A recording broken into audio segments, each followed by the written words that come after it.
Welcome back to Better Dig 2, the husband and wife horror podcast bringing our couch conversations to the masses. I'm your host, Maddie. And I'm your host, Shrade. Grab a seat on the couch and let's talk horror.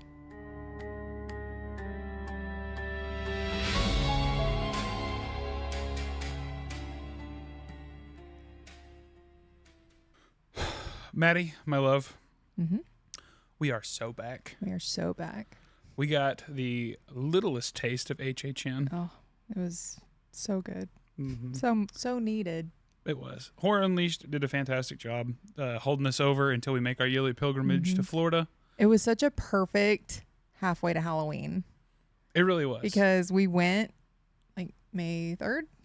Yep, May 3rd. Mm-hmm.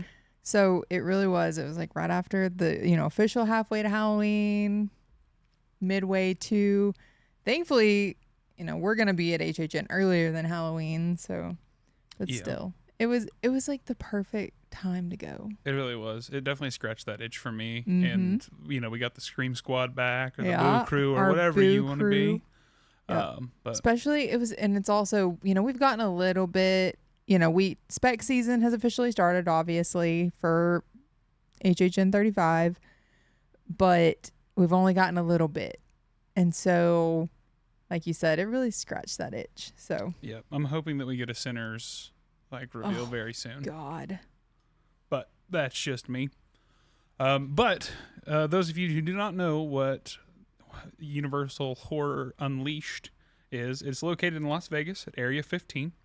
Universal Horror Unleashed is an indoor, climate-controlled, immersive horror experience. Inside the 110,000 square foot warehouse are 4 unique haunted houses and detailed movie-style sets.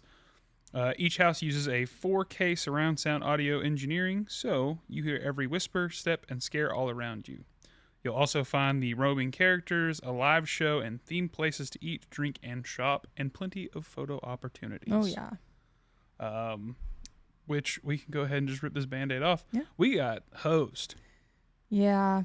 on our photo ops. Well, first off, we definitely had our gripes overall. I don't know. Are you just saying that because you think there should have been more? No, I just wanted to take my camera in.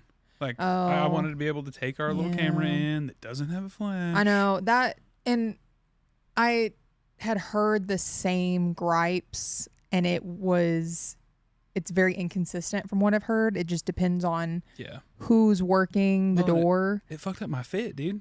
That was my sling bag. I needed that, and I just felt naked. But yeah, so if you're planning on going and you take a dedicated camera, be prepared to not be able to take it in. It's gonna have to go to a locker. Their only stipulation about cameras is no flash photography. So they let you take your phones in. They let you take pictures. They let you video. Yeah, we'll put some up right here. So why were we not allowed to take in a small video camera that doesn't even have a flash on it? Yeah. I feel like we missed out on a lot of opportunity because the stills that we get off of the camera are so good. So yeah. But in the long list of things that were awesome, this is just such a small thing. If we had had more time, first off, our flight was delayed. Yeah. Getting to Vegas, so that cut into some of our Horror Unleashed time.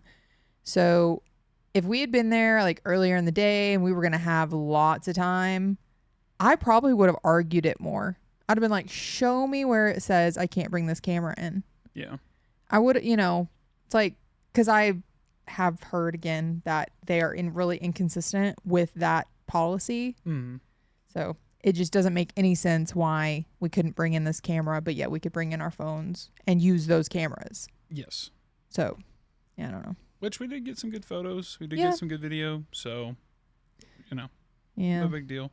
But I think it's important. What were our expectations going in to Horror Unleashed? So for me, I had high expectations just because it is Universal. Mm-hmm.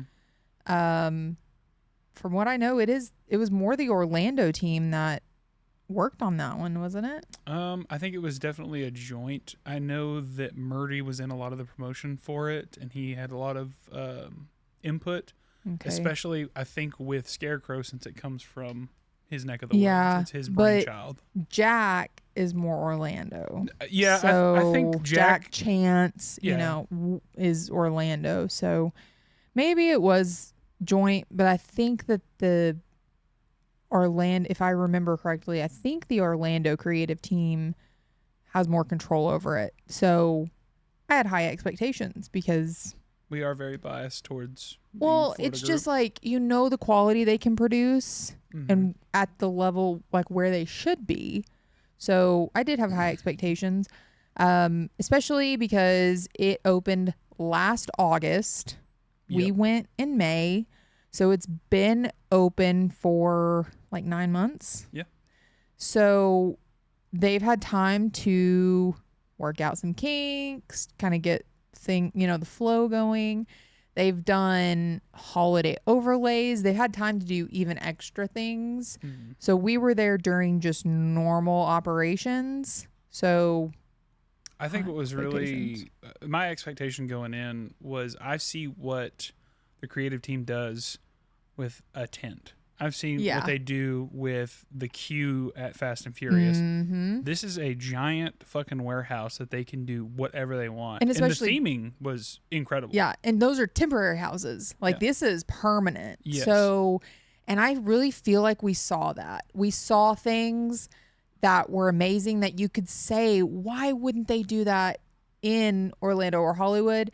But it's just because It's not feasible. it's not in a temporary house that is put up in a time crunch. It's just there for a couple of months and then it's taken down. And also because of the volume of people that go through Mm-hmm. at Orlando and Hollywood versus Vegas. So, but it was really cool to be able to see those elements that we won't probably ever get to see on either coast. Okay. So, So just to finish up our talk on expectations, did it live up to those expectations? for me, it did. I did same. Honestly, in some aspects in the houses, it exceeded my expectations because I still had tempered expectations Yeah. because of what I had heard out of it, or rather, what I haven't heard. I haven't heard just big, congratulations and compliments about it, but I think that's just due to the fact that it hasn't seen a lot of people yet. That's my guess. Mm-hmm. Just it hasn't had the traffic to get those reviews. And a lot of people that would go, they went when it opened or early on. And so it was a lot of gripes, just growing pains. And, it's just like the first, opening weekend of HHN every year. They're just trying to figure everything out. Okay. So, but we can go ahead and just get into vibes. okay. Vibes are good. I mean, going through the queue, I was like, shit, made me put my bag up. This sucks. And then we turned the corner and I was like, oh, this fucking rocks. Mm-hmm. You have like immediately as soon as you come in, there's like a crypt theming almost. Well, it's like vampires. Yeah. And then you've got a vampire going across like a zip line from these 3 different platforms, and she's crushing it. yeah, she was good. The roaming scare actors were very interactive. Mm-hmm. Loved that.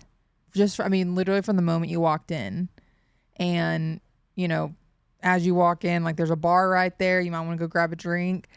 And they'll be like messing with you, So, Yeah, it's definitely much more intimate. And I don't know if that's just because we were nowhere near max capacity. No. It was very limited when we were there. we went on a Sunday evening, early May. Yeah, it was pretty barren. I mean, and that worked in our favor in multiple ways, but then sometimes I feel like it can put a damper on it. Yeah, but I kind of liked it for our first experience. Yeah. And it was very manageable. Mm-hmm. Like the people in there, it was all fans. Mm-hmm. So there was nobody causing a stink. There was nobody really breaking any rules Oh, just no. to, get some more Facebook followers or whatever. So it was really cool.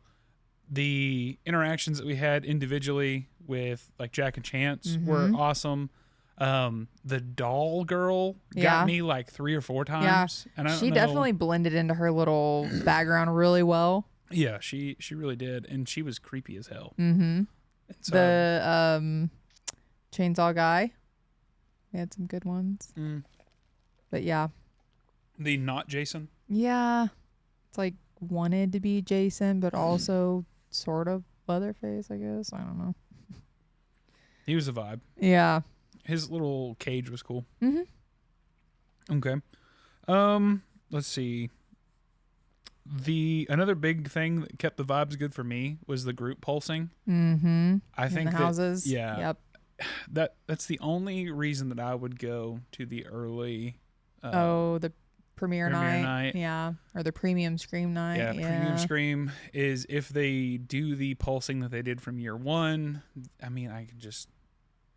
A I boy think can they dream. said they did it last year too. Yeah, but I heard that they didn't. Well, But and then kinda... they're splitting it into 2 this year, so maybe they're limiting so they can. That's it. Like when we go through the houses, it's conga line. They're just pushing you through there. And so if I'm leading, I try to just slow down a few steps where there's not someone just right in front of me because it ruins the scares. And I get there's a pacing and everything that goes with that, but it just feels like you're getting herded through there and you're losing out on so much. Whereas if I can just slow down just a couple of paces, it makes the world of difference. And so in this house, we didn't have to do that, or in these houses.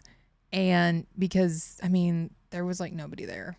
But even if there were people in front of us, they would send that group and then they would wait and then they would send us like a good 10 to 15 seconds. Yeah, our group total was 9. We pulsed in groups of 4s and 5s, which I think their break is probably like 6s at maximum. Probably. So for us, that worked out really, really well.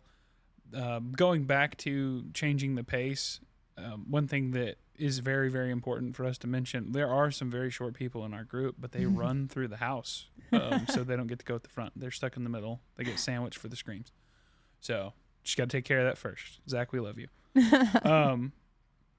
The last thing I'd like to talk about, just for vibes, the Chance Chance was phenomenal. Yeah. I loved her character. We had a lot more one-on-one with her. But the Jack and Chance show that they did, the Stay or Slay was awesome. It was fun. The performers that they had did a phenomenal job. The crowd interaction was great. And then I wish I would get the name of the like comedic clown. Oh yeah, it was like juggling hands. The juggler, very raunchy humor. He was also and then so we saw him in the show, and then he was a roaming too, and he would just come up and talk to you, and he had so many little one-liners. And this goes with vibes. The whole thing was much more adult. Yes. Themed. Like there was much more adult jokes than we've ever seen at Orlando or Hollywood. So that was fun because it felt Vegas, it felt very Vegas. And then even in that show, the performers, like their acts felt like Vegas. So I feel like that with the theming and the location, that it fit really well. I completely agree. And I think that was another expectation where it was just like, okay, we are already, it sounds like we're pandering to the younger generation by bringing Fortnite to the event this year. So part of me was like, oh my God, what if this is just like watered down? And it wasn't. It was 100% made for adults who are into the horror scene. Yeah. So kudos to them for not pulling any punches. Yeah, for sure. Okay. That's vibes. Now we get to the big back segment, food and drinks. Yes. Even though we were there for just, 3 hours? Yeah. We definitely took a little bit of time to sample the snacks and bevies. I get to kick this one off because the Texas Chainsaw Pizza, which was just a standard pizza with sausage and bacon and Well, pepperoni. it didn't have sausage. It didn't have sausage. There was apparently a sausage shortage in Las Vegas for like the whole time we were there because it didn't matter where we went. Nobody had sausage. That's true. We stopped at what, two Like different breakfast places. The breakfast didn't have places, it. nobody had sausage. The pizza didn't have sausage. There was something else. It was the weirdest thing. Yeah, we got to get our tinfoil hat on for that. Yeah. One. But so that pizza was so cheesy, like it would pull apart, and you could literally stretch your arms all the way across, and it just be Nice cheese pull. nice cheese pull. They did have the chef come out, said sorry, we didn't have sausage on it, but we're gonna throw extra protein on, and they did. They covered it completely. The crust, it was like the perfect thickness for me. I'm like a thin, thick combination. It was perfect. Yeah. Mm-hmm. So, we also did the Black Lagoon bites. Yeah, those were great. And that is what I mainly ate. I didn't try any of the pizza, but they were pork and shrimp. I'm going to butcher this. Pork and shrimp sui mai. That sounds good. I don't know. They were similar to like a dumpling, but whereas a dumpling usually feels like it has just like a little bit of meat or filling in it, and it's like a lot more of the dumpling. This was like almost like a meatball, so a good chunk of filling. Yeah. And then it was like a thinner covering, like dumpling covering, and then it was like just right over it, so it wasn't. Yeah, and it sat in a vat of chili oil. Yeah, it was good, and it was very, very good. It wasn't too spicy. The flavors balanced out, Yeah. and each one was the exact same flavor. Yeah, it was really good. So, you had to drink. What did you have? I had the artificial intelligence, which was Empress 1908 gin, elderflower liqueur, lavender, lime, and tonic. Which is a stray from kind of your normal. If you get a mixed drink, that's it sounded really, really good. Yeah.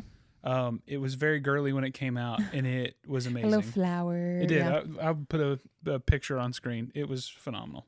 And then I was looking over the menu, and everybody had kind of already ordered anything that I would want to get, and we sample everyone's. That's how we always do in our group. Yeah, we're gross. And so I just went with the espresso martini, and it was a really good espresso martini. Like it tasted a little different than your just run of the mill one, but I really enjoyed it, and it went really well with my dessert.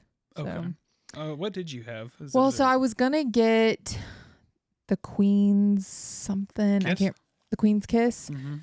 And that was another thing. There was multiple items. They came back to the table. Like we said, we had a party of 9. They came back to the table and said, I'm so sorry. We don't have this ingredient. We can't make this. So we had to change a few times. But the waitresses were really good about offering or like giving their input on or substitute. Like, well, I don't know what to order now. And so I was going to get this Queen's Kiss, which it kind of sounded Italian. Yeah, it was like a tiramisu. Yeah, had style. like mascarpone. So she recommended the hay bale, which was pecan. Again, I'm gonna butcher this. Kaitafi roll, which is the stuff that they put in the like Dubai chocolate. It's the crunchy. The crunchy. Okay. And but there was like a lot of it. It was like almost like a little nest of it. Or I guess it was kind of rolled. It was like rolled. Butter pecan ice cream, which was so good. It rolled. A pecan crumble, and then caramel sauce. And it also, I remember her saying the crumble, it was like Biscoff, and it also had cookie butter, I think, in it. I don't know. It was so good. Yeah, it was. I'm really glad that I snaked a bite, and I'm really bummed that I just didn't order one for myself. I know. It was so good. And I was like, honestly, I think I'm happier with this than I would have been with the other, because it was like, it was so balanced. It wasn't like overly sweet. Oh, so good. And so, like I said, it paired really well with that espresso martini. Yeah. So, that was one of them. I was like, if anyone wants a bite, you better get it now, because I'm eating all of this. Yeah. Unfortunately, or maybe fortunately on theme, there was a terrible drink there. And it was god awful. And it was like the first thing we tried too when we went to the bar. Yeah. Immediately, one of our buddies goes and grabs was the holy water. The holy water. And the bartender recommended it. He said, "This is my favorite drink," which I'm like, I think you're lying or you're trying to meet a quota. Yeah. But also, it could have been just like amazing theming because it was the holy water and we all hated it. Like we'd take a drink and we were like, "Oh God." And I'm like, a drink that's called holy water and we're all like cringing against it. Like that's either someone made a really bad drink and they were like, "You know what? Let's make this funny." Yeah. And then they named it the holy water. Yeah. But I just don't think, I don't know. I don't know how that bartender's like, "Yeah, this is my favorite drink." I'm like, is it? I was happy that Bitters Boy appeared to not be there. No, I don't think I saw bitters anywhere on the menus. Yeah. So yeah, Bitters Boy, Horror Unleashed has been marked safe from Bitters Boy. Yeah. Go ahead and put that little check mark on it. Yeah. It's safe. Yeah, holy water, don't drink it. It's terrible. I think if you add, or it's a gag, just have someone else drink it. Yeah, I can't remember if it had like jalapeno juice in it. I don't know. It was not. It was not for us. Yeah, it wasn't the call. It. I guess it's for someone. If the bartender was telling the truth, then Okay, good on him. Okay, all right. Time to go on to the houses themselves. Yeah, the main reason for going. I want to kick it off with the Scarecrow. Okay. So Scarecrow the Reaping. This isn't just a haunted house, it's a cursed harvest. As you make your way through fog-choked cornfields, the air grows heavy and still. But you're not alone. Twisted scarecrows lurk in the shadows, emerging from the mist-covered corn rows, silent, soulless, and always watching. Every rustle in the stalks could be your last.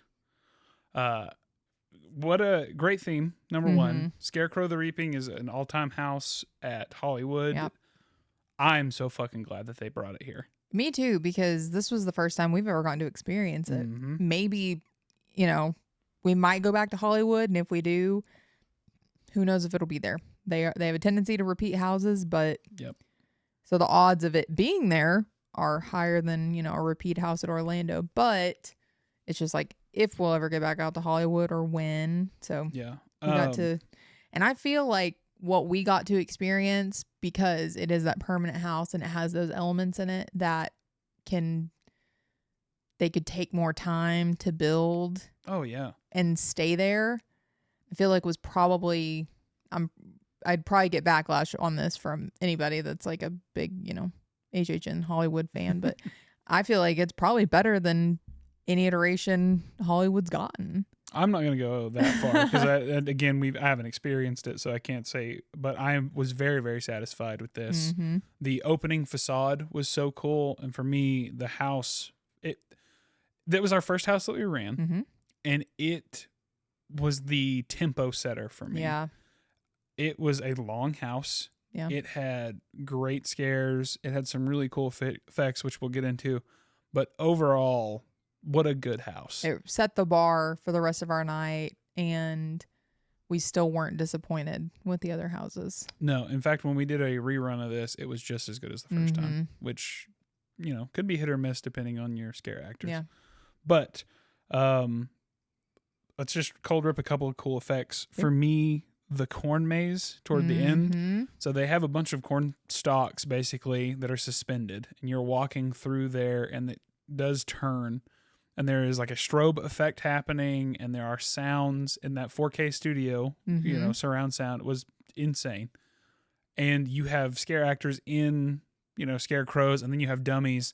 And every once in a while, as soon as the light flashes, you'd hear rustling to one side, and then the scare actor from the other side comes in and gets you. It was so cool. It was really good. And that was that was the end of the house pretty much. And so how like Orlando, sometimes they'll do things hanging, and it's like maybe in a like a butcher, it's like the meat hanging or the fishing line, Yeah. So this was completely different because it was the whole room, and you were walking through these hanging corn stalks. And so you're having to like dodge them, especially from the person in front of you, because they were kind of weighty. Yeah, they did have like a pendulum effect. And so if the person in front of you just let it go, you're trying to like fight it. So you're distracted, and then the scare actors get you. So I really liked that. Yeah.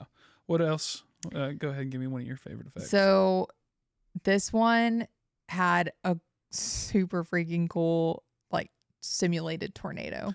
That was incredible. And I did not know. No. We went in as blind as we could to these houses.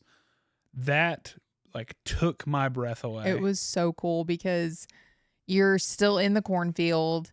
You walk in to this other section, the ceiling's higher, and there's like, I think it was screens, but it makes it look like the sky. Yeah, it's like swirling. But then they had fog also being like wind tunneled, like swirled around, and you hear the tornado siren going off, and it's got that like, you know, tornado sirens rotate and they'll get that creepy sound, you know? Yeah. It had that, but also like the wind distorting it. And then, I mean, the wind's blowing. So, I mean, you feel like you're about to get hit by a tornado. It was so cool. It really was. And like they had enough loose elements to give it that whole flow. And then it opens up. So you've got that. They did such a phenomenal job in every house of making decisive and like very prominent moves for each corridor. Yeah. So you would take one long to have a little bit of a turn. There would be a scare here, a scare there. Yeah. The tempo of it was on. I mean, they knew what the fuck they were doing. So for me, yeah, Tornado was rad. Yeah. But my final favorite thing, there's a pig puppet. It's a big pig. It was a good pig puppet too, and the puppeteer we had, he or she was on top of it. Yeah, within 6 inches of the lead person, this thing would come out. And it just, you know. And instead of just being like how sometimes they're on like the like a dolly. Where they just kind of slide out and they might shake a little bit on an arm or like a lever. Yeah, and it was big, and they were like, it was like a wild boar coming at you. It was really cool. It was good. So yeah, it was a good puppet. All right, we're gonna have to move on to the next house. But if you had to rate this out of 10, what would you rate it? Oh man. Oh, and we do need to preface: is this going to all HHN houses that we've ever been to? I know, that's what I was going to say. Are we ranking it just against the 4 houses that we went to at Horror Unleashed, or are we ranking it against, like, if we were to slot it in, you know, where, which I kind of want to do that later. Okay. Like go to our house ranking and just see where we feel like these would slot in. Yeah. I think I know where I put mine at. Okay. But I'm going to rank it against give it a ranking out or a score out of 10. But I am going to consider it against all the other houses because I think it can easily stand with some of the best ones. I think you're absolutely right. So what's your number? I'm going to give it an 8.5. I think 8.5 is acceptable. I'm like right there. I'm like 8.5, 9, but I think 8.5. I'll meet you there. I think every one of these houses would have, if you would have taken any of these houses and transplanted them as they are into Orlando, just like during HHN, or even if we would have had a little bit bigger crowd, there's just the energy that more people bring. The scare actors feed off of it. You know, and so I think they would have all scored a little higher just because the energy and everything would have been up more and just enhanced it. So I can get with that. Yeah, but it's still solid 8.5. Okay. You want to introduce the next house? Yeah. Go ahead. Okay, next one was the Texas Chainsaw Massacre. Journey through a rotting farmhouse, its walls stained with terror and echoing with the screams of past victims. Hidden deep in the remote heart of Texas, something unspeakable awaits. Yep. Go Texas. Texas rules. Greatest state ever. No big deal. Leatherface one of the best slashers in existence, in my opinion. The house was awesome. The facade that you park into, it opens up into the meat shop. Mm-hmm. The attendant, by the way, was awesome. He Yeah. was super nice, like very chatty, big HHN guy. Yeah. Was a scare actor in Florida for a while. Came down, so kudos to him. That guy rocked.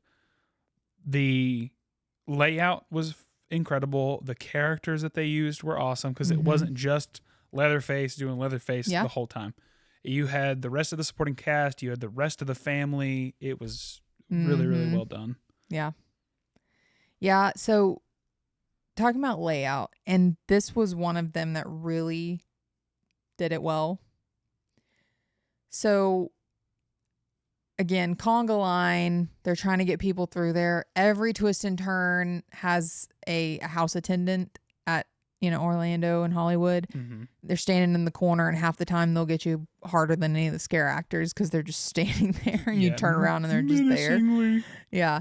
So, and they're telling you where to go, and they're usually like waving you on. So it is really hard to get turned around in an HHN house in Orlando because the pathway is pretty clearly marked, the next doorway, where to go, or there is someone there telling you where to go. Yeah. So in all the houses, I don't really remember seeing any house attendants throughout the house. You had the one at the very beginning, just basically to set the pulsing, the group pulsing. Yep. And that was it. Like there wasn't even someone at the end. Yeah, and I think I know what you're getting at, and it really played well with it. Yes. So especially with Chainsaw, because it felt like you would feel like you'd get stuck in this house. Like you didn't know which way to go. Mm-hmm. And because they're not pushing you through, there's not, there wasn't a whole crowd of people waiting. They're like fine with you getting turned around a little bit. And it added so much to the house. Yeah. Because you're like, oh my God, where do I go? Yeah. And then the scare actor will just kind of start coming at you. Yeah, we had Leatherface chase us, so we ran into this house twice in two separate spots where there was not even a lull, but we were just kind of taking it all in. Mm-hmm. The scare actor just kept doing his job, and like for somebody who's used to a boo hole, and that's it. I feel like they were given more freedom to really interact with the crowd, and I think that really makes because they weren't on those timed scares, where they have to reset for the next one. It's like a 10-15 second, maybe sometimes I think it's like 5-second reset, and because you'll be coming up on a room and you'll hear it, and then like 5 seconds later you're the one passing it and you'll hear it again. So it wasn't like this. It makes me think they were probably more like scare actor triggered instead of on that timer. Yeah. So when we were coming up with what we wanted to talk about, you were very excited about this. Yeah. So what is your number one favorite effect? So, in Chainsaw, so like I said, the paths weren't very clear. So it really enhanced that effect of you're trying to find your way out of this house and you're being chased down by, a murderous chainsaw wielding maniac. So we get into this one room and I mean, there is no obvious path. There's a doorway. It's a shut door. Yep. We're walking through. There's like a table with a body on it. And then behind it, there's an open doorway. Yes. So we kind of stood there and we looked around for like a good few seconds and we were like, okay, where do we go? Because, we thought maybe shift change or maybe there wasn't a scare actor in that room, anything. God, we were wrong. We're used to it. So yeah, we got stopped up and then for me at least, I get that like, oh my God, we're going to get in trouble because we're holding up the line. I'm like, we got to find the way out. I don't want to make anyone mad. Yeah. And so I was like, where did we go? And so we're literally looking around and then here comes Leatherface out of that one door and he just kind of walks up to the table And then he does his little thing, he like cuts the head off. He's flinging his chainsaw Yeah. around. He pulls the head and he's showing us, and we're like, "Yay!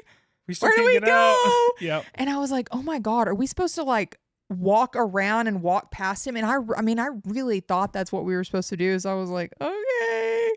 But then the door opened. yeah, there was like It was like on a latch. Yeah, So it was time scare. intentionally holding us in there. I don't even know if it's time. I really think most of those things are actor triggered because they have that ability to do that because of the lower crowds. Yeah.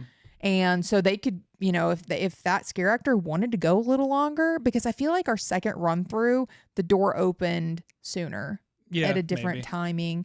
Because I think he did more that second run through. I don't know. Oh yeah, he definitely did. And I think that he locked in on our sweet boy. Yeah. Which, I mean, we can go ahead. Because I feel like on that second run through, he didn't just like the first time he was just like chainsawing it, and that second run through, like he grabbed the head and he was like shaking it around and showing us and stuff. Yeah. But yeah, and then he would throw the chainsaw over his head, which was very reminiscent of the first movie. Yeah, I loved that. Yeah. So, but that was a cool, something we've never experienced before, where we were shut in that room. And then when they were finally ready for us to leave, they opened the door and we could leave. So yeah. Yeah. My one of my favorite effects was not because the house was awesome, the set piece was really cool. It was the very first room that we go into in the meat market. And you take a turn, and one of the guys just begins to kind of call out. He's got that southern accent. And he just locks in on one of our party members and gets like 2 inches away from his face and yells, "Go on, get!" Well, and he said it first. He was like, "Get out of here." And we're like, "Okay, we're going." And then he jumps to the end of the thing and like smacks his hand on the counter, and he's like right in your face in the exit, Yeah. And he said, "Go on, get." And I think that was the best scare that he had. Yeah, because it was unexpected, It was so funny. Yeah. And another thing too with the leather faces, like the outfit would change. So there was that kind of like paid homage to all the different movies. Yeah.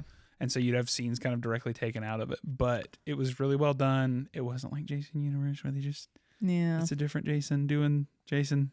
But again, we're not going to harp on that. Yeah. We've already talked about that in previous I like episodes. that one where we came around the corner and there was the stairs. And it was like him chasing the girl up the stairs. And then into another room. Yeah, because So it was like you were watching that scene. So it wasn't like they were coming at you. And I mean, they kind of said something to us, but it was like you were getting to watch this scene play out of him like chasing her. Well, so we get that the first time, and then the same guy locks in to, again, the same guy in our group and does a lunge over the banister. Oh, yeah. And you just hear the ha ha, and it was awesome. Again, oh, yeah. You got to love your fraidy cat. That's their job. But yeah, for me, I know it's not a crazy effect or anything, but it's one of those like I will hold on to that memory for as long as I live. Yeah. So yeah. What's our number 3? So this one kind of got me a little just because I was not expecting it. Oh, it got me hard. Did it? Oh, hell yeah. I think you were behind me, so I didn't see it, but I was like, "Oh, that was good." So you walk into this dining room, and it's the dining table. That's a Texas Chainsaw theme, and so you walk in and you have to go up and around the table and then exit out. And so there's an old, like, decrepit man sitting at the head of the table. And you walk past him going in, you walk all the way around the table. I swore that was a mannequin. I swore that was a dummy. Well, he passed the hand test. Because it looked like bad prosthetics. He passed the hand test, and for me, so that's like the first thing. If I need to figure out if somebody is a person in a room, I just look at the hands because hardly anybody ever covers them, or they're in a non-natural position the mannequin can't do. Yeah. And so I was sitting there staring at his hands, and they were in these, it was like a very veiny, wrinkly prosthesis, and had both hands on the table. And you couldn't see into the eyes from the angle we come in. And he was dead still. I was like, "Oh, that's mannequin." And he didn't do anything when you walk in. Yeah. It's not until you walk out and you're passing him and you've written him off as mannequin. He lunges at you, and I was like, "Oh, that's a person." Oh yeah, and there's a sound cast behind you, so you kind of have that like turn as you're trying to exit, and then out of nowhere he just like a great white shark, and I was like, "Oh God!" Well, and that was one of the things about all the houses is that unlike Orlando and Hollywood, there weren't really a lot of boo holes where something's going to pop out of there. That's just how it works. Yeah. So the scare actors were placed more within the scene or you didn't know, was it a scare actor? Was it a dummy? Were they trying to make you think it was a dummy and it was actually a scare actor? Because the same thing in Scarecrow in the cornfield, I feel like we had swapped from run-throughs. It was a different Scarecrow that jumped, and like one we thought was stationary the time before jumped at us the next time. So it's like you get those, keeps you guessing. So, but it's not, you don't see a boo hole coming up and you expect it, So Agreed. And I think again, like we're going to talk about it, I think every time we bring it up, what they can do with a dedicated space that they have tailor-made, it just shows the love and affection they put into the event. Oh yeah. To this whole layout. So for me, another fantastic one. Go ahead and get into the rating. I'm going to give that like a solid 8. That's what I was going to say. But then so this is the third iteration of Texas Chainsaw that we've seen. Yes. We've seen one in Orlando in 21. Not the greatest. We've seen one in Hollywood in 24. And now one in Vegas in 26. Yeah. Of the 3, which one was the best? So Hollywood was still the best. Agreed. But this one kind of gives it a run for its money. There were certain things Hollywood did that just were way better, but I'll say it was closer to Hollywood than Orlando's. I completely agree. In quality and just story. So it ranks second, but not dead middle. Like if we had seen 4 houses, Orlando's would have been like 4th, and then we can leave a blank 3rd. Yeah. And this would be rough. Like second. So that's how I feel like it's closer to that top spot than it is to the 3rd spot. Okay. So we're both in agreement. 8. 8. Yeah. Okay. Yeah. Great house. Anybody who has the opportunity to go. Next up, we have got The Exorcist Believer. Step inside Blumhouse's The Exorcist Believer, where terror takes hold and never lets go. Follow the living story of 2 girls overtaken by an ancient evil, their screams echoing through a maze of twisted torment. Try to escape before the ancient entity claims you as its own. So this one, out of all the Blumhouse properties, I'm surprised that they went with Exorcist Believer. I don't, because the house in 2023 was awesome. It was, but the movie didn't get a whole bunch. The thing about the Orlando house is that the house, because the movie got pushed back, the house actually came out before the movie did. The movie premiered like mid HHN or maybe even like mid October, so like later in the HHN season. So they don't usually do that. Whereas this one, the movie had been out for almost a year, 2 years. When did Believer come out? Was that in? I think it came out that 24. Yeah, November. So 24 came out in 24. So this opened August 25. So yeah, like a year. I still think it's just odd to me that they chose this one because it didn't get like rave reviews. Well, I think it lends itself to a house way better than and that sounds really weird to say, but the experience that you have, it's unnerving. Number one, it happens to children. Yeah. It is a demonic possession movie. So, it gives off big Exorcist vibes. Well, and I get Exorcist spans generations. So even though it's Exorcist Believer, just the Exorcist franchise appeals to a wide age range. Exactly. So I get that, I guess. But I still feel like there was better Blumhouse properties, because like they're gonna have a Blumhouse property. Well, That's it's. I mean, and they couldn't have done Black Phone too, but they had some really good photo ops of Black yeah, Phone but too. I feel like they could have just done a Black Phone house, like a they could have even done some kind of like original grabber house. I don't know. Listen, we As much are. as they love the grabber out in Hollywood on the tram tour, like he's everywhere. I just feel like they would have gone, or they could have even done a Megan house, I guess. Yeah, we do need to preface that by no means was this a bad house. No, Like it we just can't poo-poo it. no, It is an odd stylistic choice that they did, but it worked. it did, but it wasn't as good as the Orlando house. I agree. It was not as And they had it. They could have just copy and pasted it. Honestly, yes and no. and it So felt like they cut corners on some of the effects. really, Yeah, I have one Okay. specifically that I was kind of bummed about because it was my favorite effect in the Exorcist house in Hollywood. And when we did our house ranking, I Oh, specifically named that effect as why it was so high on my list. okay. Well, So then go ahead, rip the okay, Band-Aid off. so still a coolish effect, but it felt cheap in this house. Was the glowing floor? Yeah, the one in Florida was more textured. You Well, could and it was feel the more of like it looked more like the glow coming through the floorboards. not just the floorboards were glowing. Yeah, it looked like red glow paint had been like painted on the floor to me. Like Mhm. it was like a plexiglass or something, like supposed to be cracks, but they were really like soft, Squiggly? curvy, squiggly, Yeah. not sharp, jagged cracks. Okay.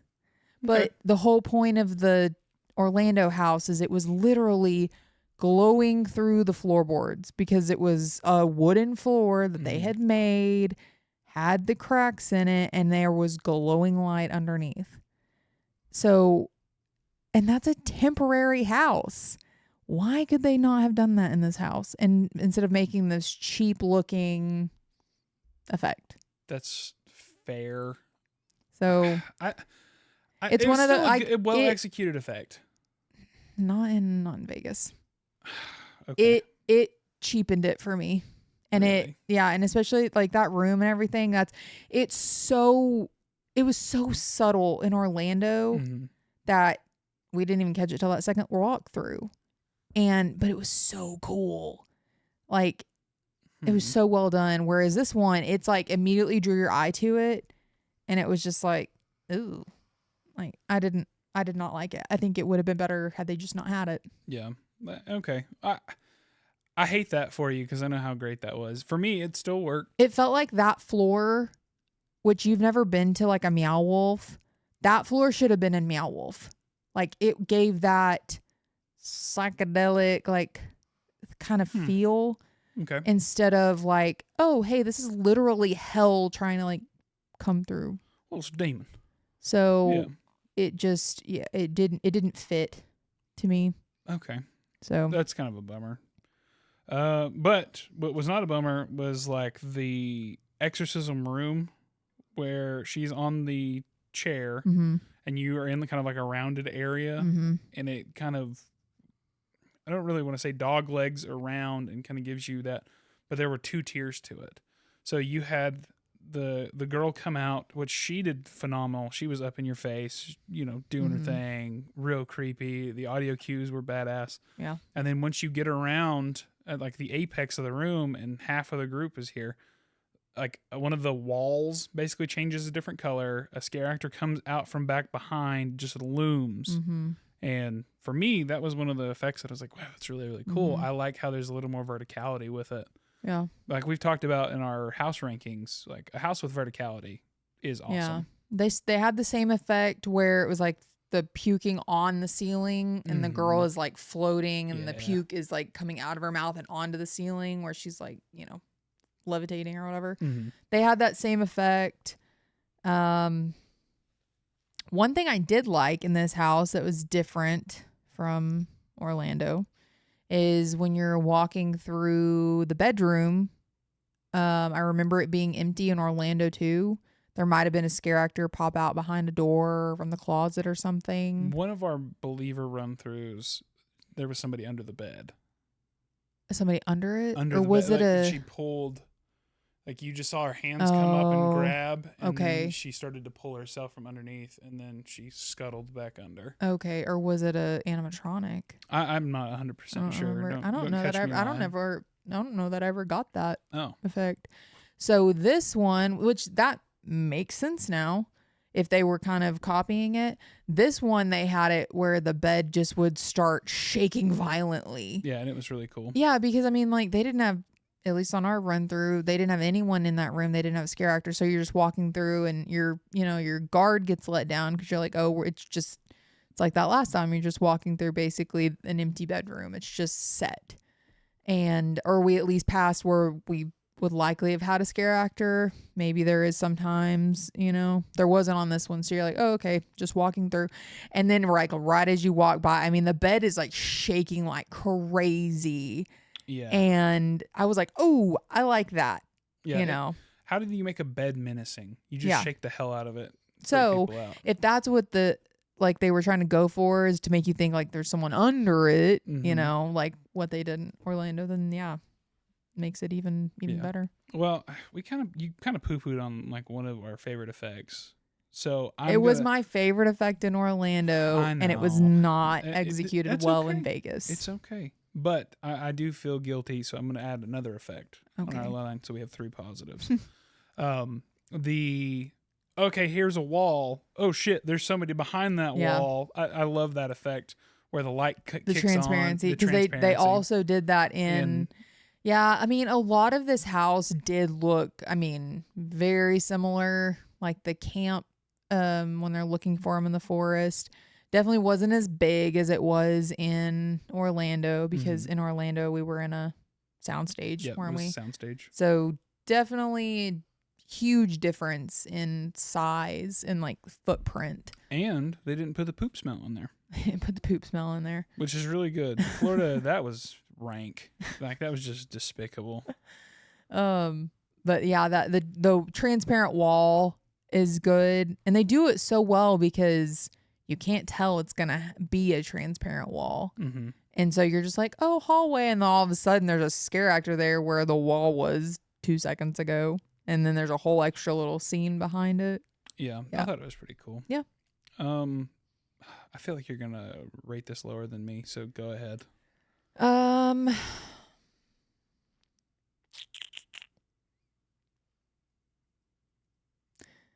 I would probably give this one a 7. Okay, you're not too far off from me. I went 7.5. Okay. I think there was definitely stuff that it could improve on, and the houses we saw, I think it was probably the weakest. Yeah. But it was still good. Yeah. I probably would have given it a 6.5, but the scare actors in that house compensated. So agreed. I'll give it a 7. Okay. That brings us to our last house. Okay. So one of my favorites was Universal Monsters. Experience the terrifying worlds of Universal Monsters, where you'll follow in the footsteps of famed monster hunter Van Helsing and enter the realm of the most iconic monsters in Universal's storied movie history.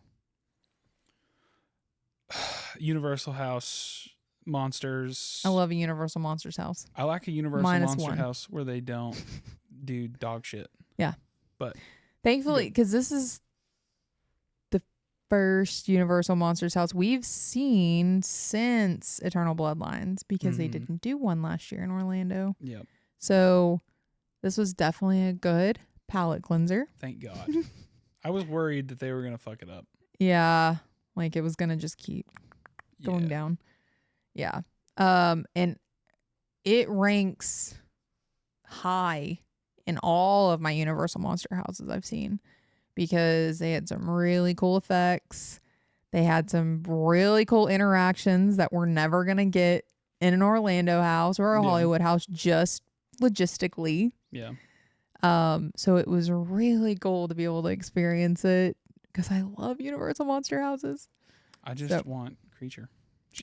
Hey, you got a little bit. You got a little bit of creature. I've got thoughts. I know. Okay. You got a little bit. I got a taste. Got a taste. So more than I've gotten. More than you've ever gotten out of a HHN house. Yeah, you're right. I guess. Okay. House ruled. Yes. I really enjoyed it. I will start this one off because Okay. I think it's just so sick. Very similar to Texas Chainsaw, Mm-hmm. when you were sequestered into a room. You have Dr. Frankenstein who's ushering you in.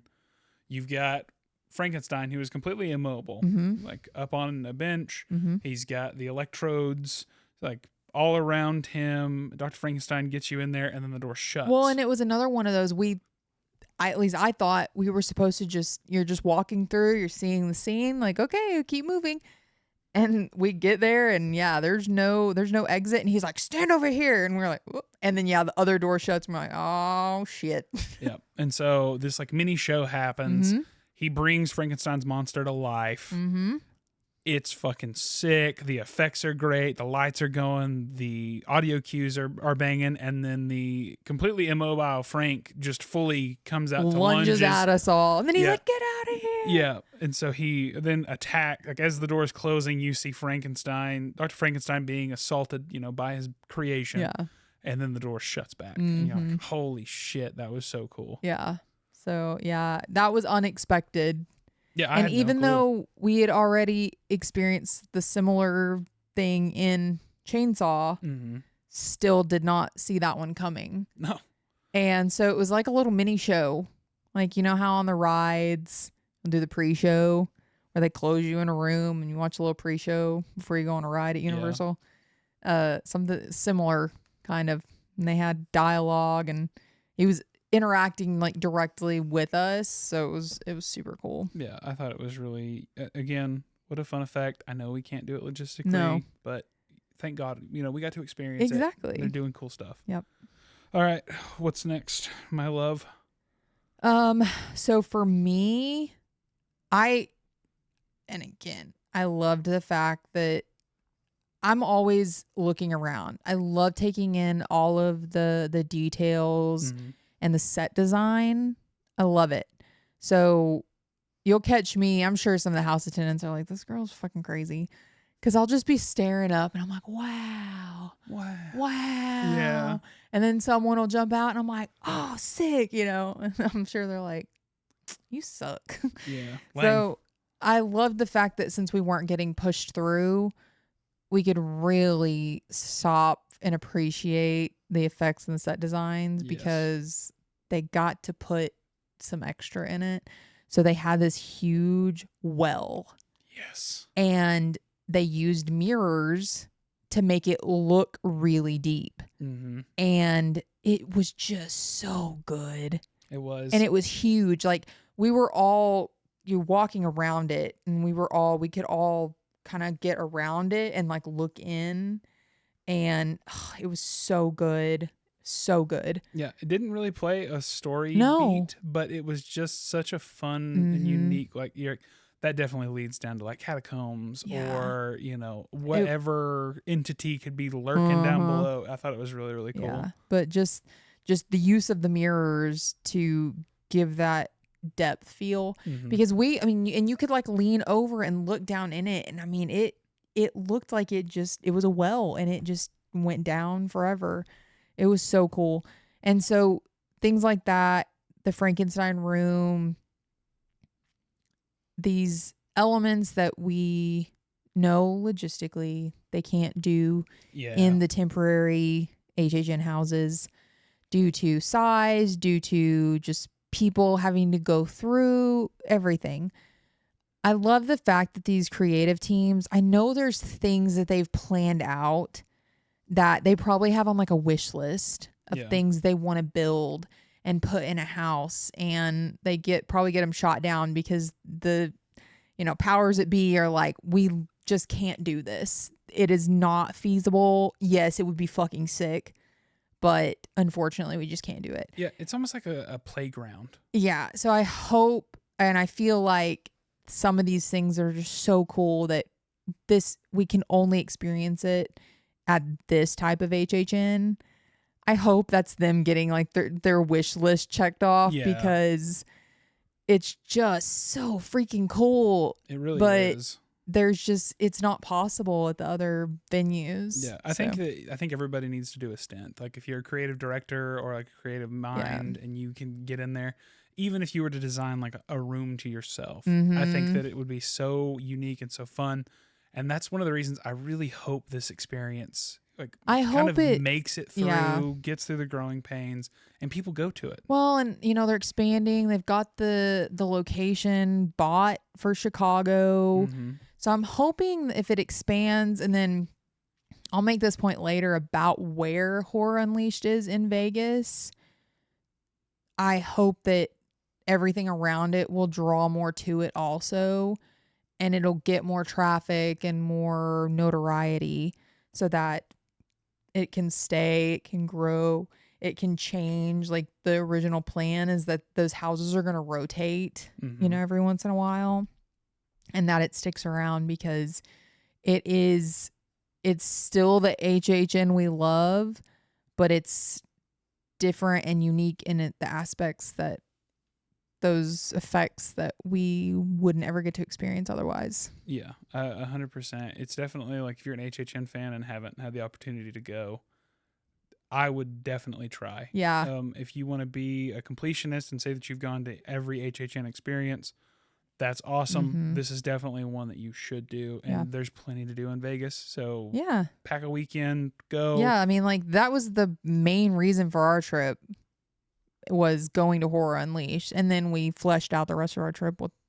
all the million of things Yeah, there are to just do in Vegas. Vegas. So I think it does lend to a dedicated trip, but especially for big HHN fans. But if you're there, I think it's a must. I completely agree. I had one more favorite effect, and it wasn't even necessarily an effect. It's just I don't know why they can do Dracula and vampires so well. Because they're fucking rad. Look, they are rad. They've Vampires just got are it figured sick. out. Yeah, they've got it figured out. Like Vamps, HHN, it works, and God damn it, they did it here too. Mm-hmm. You get the vibes. They're just menacing little assholes that come popping out of everything, and you're like, damn it, got me again. Mummy was a little bit weak. Dracula, I don't sick as know. hell. I really liked the Mummy rooms. I feel like they were more on theme than Mummy we've gotten in the past. That's fair. It was more Egyptian theming than, I feel like, the Mummy we got past, where it just felt like we were kind of in tombs, like in a pyramid, where it's just brick and sand and like cobwebs. To me, that fits more, but that's just me. Yeah, but I really liked in this house, they gave each monster their little own stage, like their little time to shine. Mm-hmm. It was themed to the monster. I know you're going to have a gripe on that. Yep. But I feel like the Mummy had better theming. Hunchback had better theming, which now Hunchback in Orlando and the Bell Tower will still be better. Like yeah. they're not gonna top that for Hunchback anytime soon. Yeah, unless they take that effect and amplify it by 10 in their own little way. Yeah. Like, So, but I liked how the monsters and Frank, he had literally like the lab. He had his own little time to shine. mm-hmm. It wasn't just them popping out of boo holes. Yeah. Yeah. It is like the scare actors are given the freedom to be kids and scare, and like that's what it feels like. The energy for HHN is very much this overhyped. Well, I don't want to say overhyped, but you are so hyped up on everything happening. The crowd is feeding off. This is more like, okay, this is a to me, the scare actors are just about the scares. It's not just like a 9 to 5 where they're punching in like boo hole. This is, I have freedom. I can move around. I can do this. I can have these crowd interactions and get a little risque with it, and it works. It just works. Yeah. So that's where I'm at. Out of 10, what would you rate it?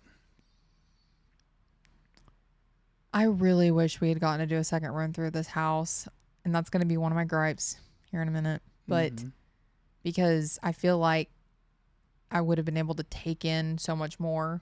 There was a lot of detail in this house that I feel like I missed just because I only got one run through. Um,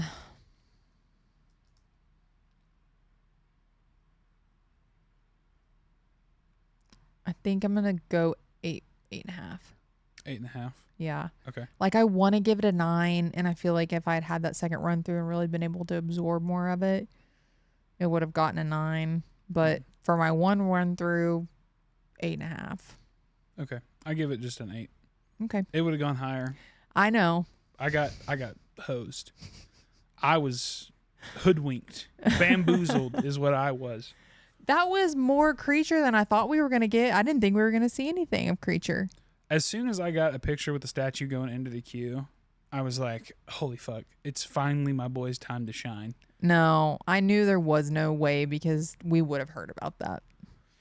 Yes and no. I mean, he had like a room. There was nothing in there except for like a statue of him. And there were boo holes in there. And the theming for the room was fucking sick. But I got hosed. Like, I didn't want just a mannequin of a creature just blob, you know? So that hurt the score for me. Everybody else did a fantastic job. Again, the rest of the house is really well populated. It's just, I don't know if there just weren't any creatures being featured in the feature creatures, you know? That one's just hard because it's like a full suit where everything else is like a costume they can put on. Frankenstein was like 9.5 feet tall. That was a big dude. He's a big dude and he's on some little stilts. Okay, he could be a little guy on stilts. You've got me there. Just give me creature. I know. God damn it. I just want creature. Well, okay, but like we've talked about before, do you want dollar store creature because they had to cut corners just to get him in there? I just want to know that they know he exists. That's what I want. He was featured. He was there. Yeah, I guess. They put him there. The bust was cool. You got a cool selfie. I did with get it. a good selfie with it. So I was creatured out though. That's the problem. Yeah, you were. I had a creature fit. I got some sick creature shoes. Yeah. I've got the baseball jersey. One day, hopefully that will be, I mean, the creature dark ride at Epic. That'd be so sick. Don't get me started.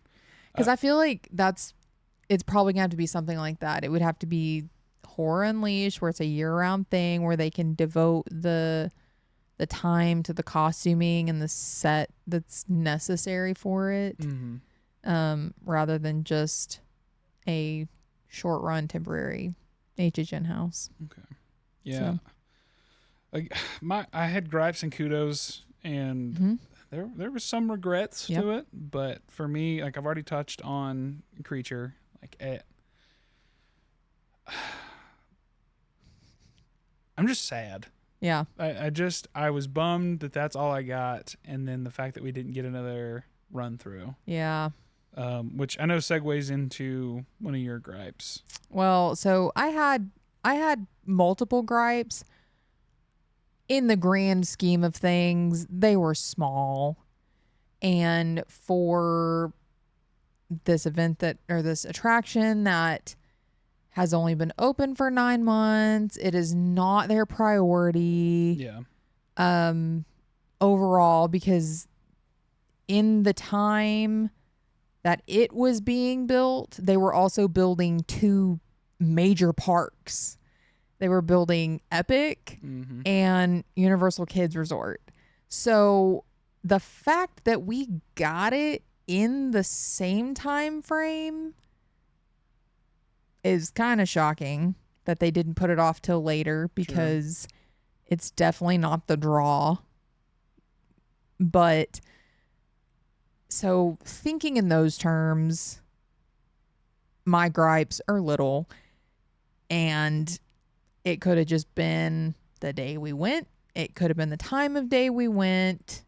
It could have been a lot of things. Okay. So, but they were little. So it started off with the camera thing. Yeah. Having to go in the locker. Police fucked me. Yeah. Yeah. The accessory was part of it. Yeah, I couldn't accessorize. So we got checked in and we were like ready to go in, and then they were like, nope, that's got to go in the locker. So it kind of like stalled our momentum a little bit. You know, we were already getting short on time because our flight had been delayed, so that delayed us a little longer. It just sucked. We had already drank too much, Oh, sobered up, started drinking again. yeah. Then there's not a lot of information online. Like it's a little rough trying to get the information you're wanting to find. Mm-hmm. And then from the time that we were like looking at buying tickets to the time we bought tickets, they changed you have a listed entry time. Yeah. Because it used to be like you had to book a time slot and that's when you would enter. And from just like a few days between, I was going to book this day and then I ended up booking a couple days later, there was nowhere to enter that like time slot. Yeah. So I was like, oh, okay, they did away with that because they're not having to like temper those entry times to stagger to help with crowd control. But then when I'm getting like, we get the email that says, hey, today's your day for Horror Unleashed. Make sure you're getting there at your listed time. And I was like, what?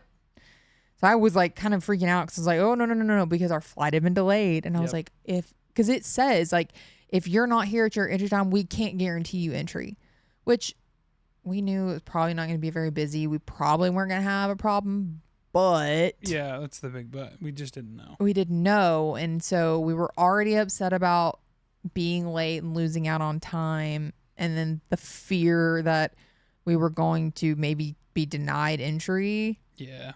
Was a little panic inducing, but that was fine. Got in. Nobody asked about like what's your entry time. So I don't know if it's just a transition thing. They haven't taken all that away, that verbiage. I don't know. But then it's listed on the website. It's listed on Google that it closes at 11. Mm-hmm. Then we get there and we're going through and then we start hearing, oh, it closes at 10:30. Like, excuse me, we are already, cut short for time. Don't cut 30 minutes off of our end here. And I even went and looked again while we were there. Everything said closes at 11. Yep. And so we go through the houses and we're like, okay, well, we know it's 10:30. So we start speed running, trying to get a second because we went and ate. We had our reservation at Premier House. Watch the show afterward. We were like one of two tables. Yeah, it was dead. It was dead. And it didn't take too long, I guess. But I mean, service was great. Yeah. Food was great. The chef was super apologetic to the things Yeah. they couldn't accommodate, and what they did give us was delicious. Yeah. So we go to run through monsters. Mm-hmm. Well, actually, we passed Exorcist because I really didn't care to go through it again. It was already closed. And we're like, it's like 10 or it's probably like 10:15, 10:20. Exorcist was already closed. We were able to go run through Chainsaw again. Mm-hmm. We got to do a second run through of Chainsaw and Scarecrow. Yes. Then we get out and it's like 10:25. And we're like, okay, let's go do monsters one more time. And it was already closed. Yeah. It was. And they're like, rough. sorry, we close at 10:30. And I was like looking at my watch and I was like, uh-huh. It wasn't 10:30. Yeah. Well, we're so spoiled when it comes to HHN because if you're in line, Yeah. and they're just gonna keep pushing you through the line. Yeah. I'm like, at least stay open until you say, especially when you're saying you're closing 30 minutes before the posted close time. Yeah. And then, yeah, sure enough, 10:30, and they come over the speaker and they're like, Horror Unleashed is now closed. But for your convenience or whatever, the gift shop will stay open for an additional 30 minutes. So I guess technically the whole thing closed at 11, but nowhere did it say houses closed at 10:30. And actually what we had heard, though, was that Scarecrow might possibly have closed at 9:30. So we made sure to go do that one first. Yep. So we could at least get one run through. And I don't know, we had read that somewhere. And we asked, and they said, no, it'll stay open the whole time. But that whole time was only till 10:30. 10:30. So, So that was a big gripe for me, just because, like you said, we are spoiled on the fact that at Hollywood and Orlando, they'll close the line at closing time. Mm-hmm. But if you're in line, they, by that, you still get to run through. And that might be another hour. It's usually not at the 2 a.m. like event close time. Yeah. But if it was, they would still let everyone run through. Yeah, and it could just be the show culture of, Las Vegas being the first time. That's the thing, is that made no sense to me, that it closed so early and it's Vegas. Well, I think, Sunday night, that was the time for every day. Yeah, but this is what the event is. I don't want to say they don't care. I think it's ran in such a way that is not conducive to what our preconceived notion of HHN is. It works very, very well for what it is as its own thing. And I know it opens at like 2 in the afternoon or something. Mm-hmm. But that, I wouldn't want to go through at 2 in the afternoon. Like, thankfully, it's positive, as it is climate controlled. You're inside this building, and so it's completely atmosphere controlled, so the lights and everything. So if you went in there at 2 p.m., it would feel like middle of the night. Yeah.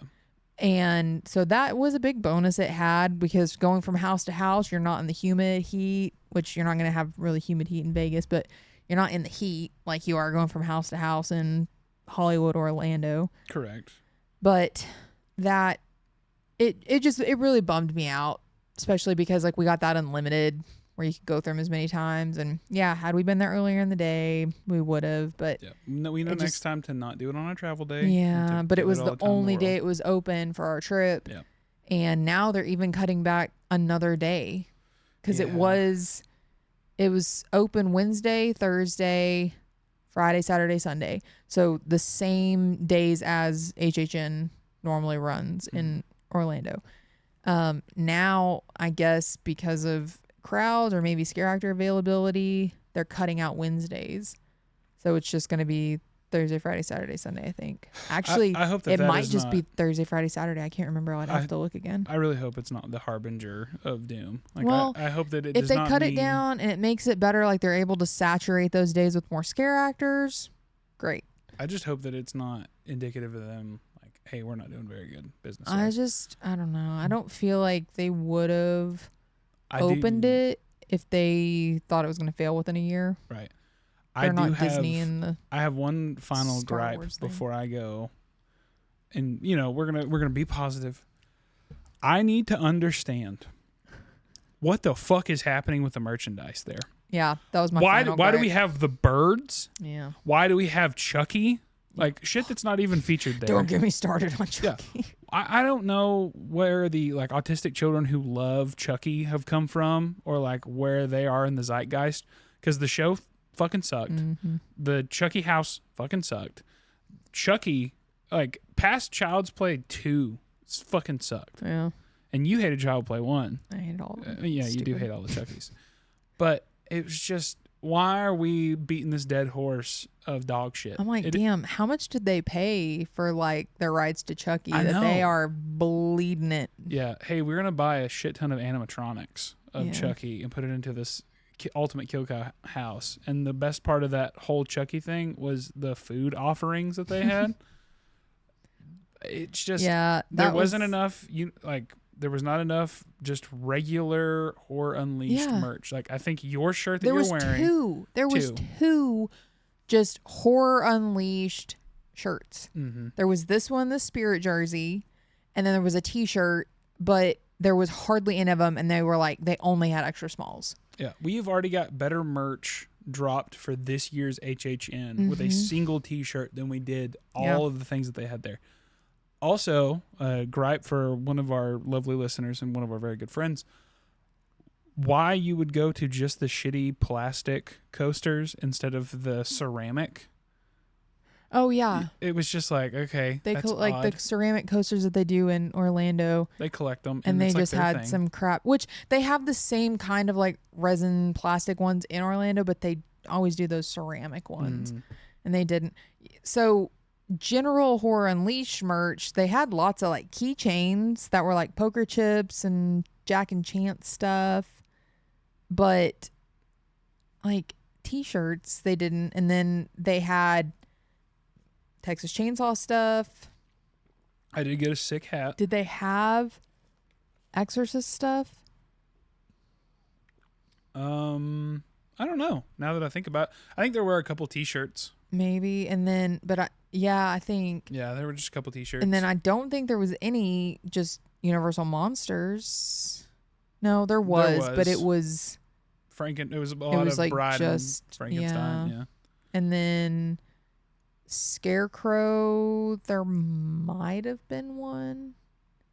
If it was a good one, it was not nothing stand No. out. And again, like our taste is subjective, but at the same time, like we've seen how good some of your merch can be. Yeah. We've also seen how terrible some of the merch is, and I think they're really pushing the birds lately though, because they have it in Orlando too at like the Five and Dime and stuff. I get Alfred Hitchcock. Is it coming up on an anniversary year or something? It might be, because I mean they're pushing it lately, and some of it's cool, but it just doesn't fit there. I mean, yeah, it's horror, but like, give me the stuff that was actually there. Yeah, like, and I get people are attached to it. Like I'm unhealthily obsessed with Creature from the Black Lagoon. Like I get it. But Creature was actually at the event. Creature was kind of at the event. You're right. Technically. There were definitely some birds in one of those houses, I'm sure. There were. I do remember that because I remember looking up and I'm like, that's a cool bird animatronic, because it's just up on a rafter and it's like you're not even really going to look at it, and it was moving around. So yeah, technically there was birds. Okay. Let's recenter. Let's end this on a positive note, because I think as a whole this was a fantastic experience. Oh, absolutely. I definitely wish we had been there longer. It wasn't one of those like, okay, I'm ready to leave. Yeah, I could live there. I think I could live down the street and go there all the time. Just shoot the shit. Mm-hmm. Prices are Vegas prices. Yeah. Food is expensive. Mm-hmm. The tickets to get in are expensive. They keep dropping them though, and then they keep doing those different tiers where you can either go in and just experience the areas, like doesn't give any access to houses, and it's like $20 or $30, which is cheaper than what it was to like go through an aquarium or something in Vegas or the wax museum. Like that ticket just to go into experience, and you're getting a lot more through those main areas, and you can still go to the bars, you can go to the restaurant. You get more for that price. So, and then the other ones have dropped too, because there's a single run ticket where you can just go through each house once. Yeah. And then there's the unlimited. And then there's an exorbitant amount you can pay for a VIP tour with like front of line access, which I was like, you don't need that. No. And it's ridiculously priced. Like it does include some food and drinks, but like not that much for the cost of it. And it's only for like 6 people. It's like price per person. It is more than a private RIP tour at Orlando. I'm You're pretty shitting sure. Me. No, it's ridiculous. Okay, yeah, that's just stupid. Yeah, I think and maybe the price has gone down, but when I looked, because I was like, well, let's see what it is, because if it's, because I was like, well, if it includes some food, maybe we'll see if the price breakdown makes it worth it. Absolutely not. Okay. At the time, so. Okay, you know what? We got back to a negative. Sorry. Back to positive.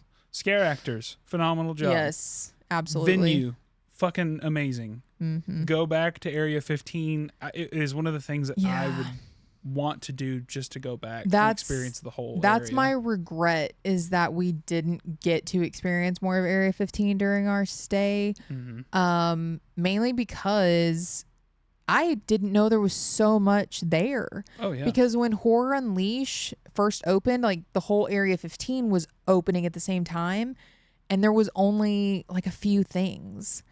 And so we weren't going to dedicate time, which should have done more research and maybe planned more to spend more time in that area. Listen, we waited until we were 30 to go to Vegas, which was a choice. We were talking about this earlier. My body is still not where... We've been home for a week, and I'm still recovering. So first trip to Vegas and doing it in your 30s is just think about it. Be brave. Yeah. It is not for the faint of heart, but Especially also when you're it was trying to like so fit fun. everything in, because it's like your first trip and you want to see this and you want to do that. We stopped. We just it was go go go, and everything that we did was a positive experience. Oh yeah, I definitely feel like we got a lot done that trip, but damn, I'm still paying for it. I hear you. But yeah, back to the scare actors. I want to give them all the biggest kudos because it is so, I feel like it's harder playing to a smaller audience, and like I said, it's like lower energy because there wasn't as many people, there's not as much like screaming and laughing, and and it's, if especially if there's a lull, like it's not just me, like there's constant run throughs like there are in Orlando and Hollywood, and then they'll pause for shift change, and then they're going. So I want to say in like Orlando, I swear they're like 30-minute shift change. Like they're not in there very long, so they're able to really keep their energy up. I bet that their shifts are longer for Horror Unleashed because they're not having to constantly do it, and then also climate control, they're not having to battle the heat, so they can go longer. But just like we would go through the line and there'd be nobody in front of us, and like I don't know when the last time somebody ran through that house was. So they might be just kind of sitting for a little bit, and so them keeping their energy up, everything, just all the kudos, because I never got the feeling that they were lesser scare actors. No. Or like the JV. They brought it. Yeah, they brought did it. really good. The roaming ones, again, having to play it up and build up that energy for smaller audiences, I feel like is so much harder than the scare actors in the scare zones at Orlando, when there's just crowds of people, and they can, maybe 1 out of 5 people is actually you're gonna get a good scare out of, but with the volume, that's constant. So Agreed. They did so good all around, especially for the limited audience. I completely agree. I mean, who is this event for? So first off, all the HHN enthusiasts, if you go, you're not going to be disappointed. Nope. You're going to get to see some familiar, but you're also going to get to see some things that you're probably never going to get to see anywhere else unless you go to Chicago if it ever opens. But just your standard every year HHN, there's things they're able to do at Horror Unleashed in Vegas that just they can't do. Just wait till it's halfway to Halloween. Yes. Mainline it. Get that itch. Because we've been itching. And that was such a good horror. Yeah, it was, and we had been warned, Vegas, it's so hot. And the week we were there, it was 70s. I was wearing long sleeves. I was wearing jackets. And then as soon as we left, every day after that was in the like upper 90s and 100s. Yeah, so the great gods of the weather smiled down upon us. But even if you are there in Vegas and it's Vegas normal weather, it's all indoors. Yep. So okay. Anything else, my love? It's also for, people who aren't as acquainted with HHN. It's almost a good little dip your toe in because it's limited. It's just 4 houses. You're not having to battle the lines. Mm-hmm. You're getting more run throughs for your wait time. So it's even for the people that aren't as acquainted with HHN. Maybe that'll get them hooked. They can start going. Hollywood's right there for the people on that coast, mm-hmm. or anyone else that Vegas is a hub for so many things and conventions and meetings and just going to Vegas. And so maybe people that frequent Vegas for every vacation, like we frequent Orlando for every vacation. Yeah. They might go try out HHN Horror Unleashed and get the bug. Yeah, get converted. Okay. So, which I'm all for that. All right. I don't have anything to add. I think we've really kind of gotten the nitty gritty. We've dug into it. Mm-hmm. So that's our take on Universal's Horror Unleashed. If you have any ideas for any other fun, haunted, or horrifying attractions, events, please let us know down below. We would love to get more into it. And if you yourself need I don't know, a cool adventure, I do have a travel agent that you can get her links down below. I think if you use her, she does a pretty good job. I might be a little biased. Like, subscribe, and share for more horrifying content. We'll see you in the next episode. Until then, stay spooky.